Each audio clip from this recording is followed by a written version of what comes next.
Friends good morning. నేను మీ Sirivella Sujatha, HS garden.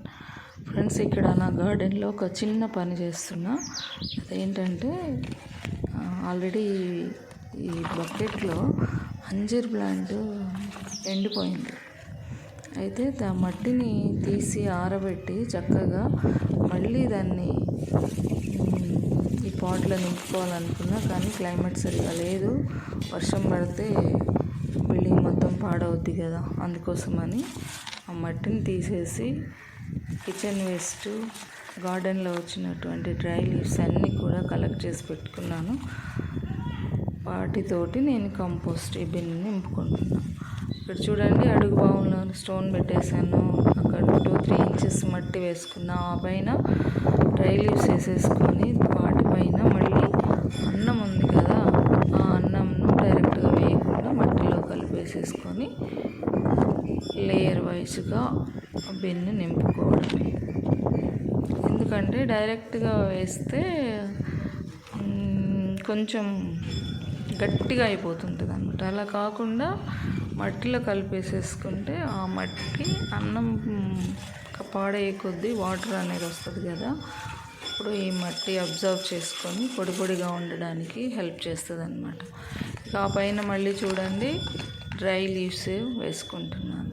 Dry leaves తర్వాత వెజిటబుల్ పీల్స్ అనేవి చాలా తక్కువగా ఉంది. అన్నం కాస్త ఎక్కువగా ఉందండి. 2 డేస్ది అనమాట.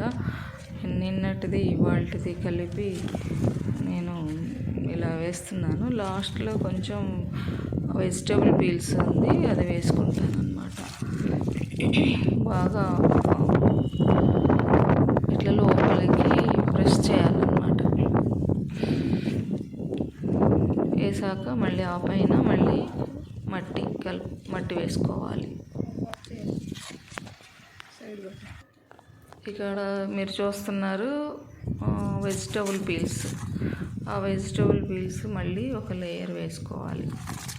వేసుకున్న తర్వాత లాస్ట్లో మనము ఇట్లా లేయర్ వైజ్ వేసుకున్నాక లాస్ట్ లేయర్ ఒక 3-4-5 ఇంచెస్ మనం మట్టి నింపుకున్నట్లయితే కిచెన్ వేస్ట్తో ఈగలు, దోమలు ఇలాంటివి వాలకుండా అది కవర్ చేస్తుంది.